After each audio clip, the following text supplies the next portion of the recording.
Okay, sir, first of all, your name? John Christensen. Spell your last name? C-H-R-I-S-T-I-A-N-S-E-N. Tell me what you had this morning and what plans are now. So the plans now for the site, we've imploded the Timberlock building, which was one of 3 buildings on our campus here at Anadarko. And the plans are now is we're going to reseed the area, which is basically up to woodland standards. And then that gives us some flexibility over time to put something in, a building or something that's more suitable to the campus that we have. I'll bring it in. How long ago? This building was built when? I don't know. Okay, but Exxon transferred over to Anadarko many years ago, though.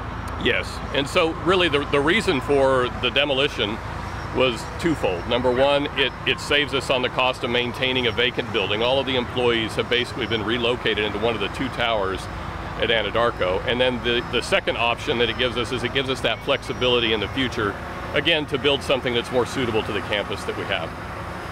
Appreciate it. You bet. What do you... I'm gonna go up back to this.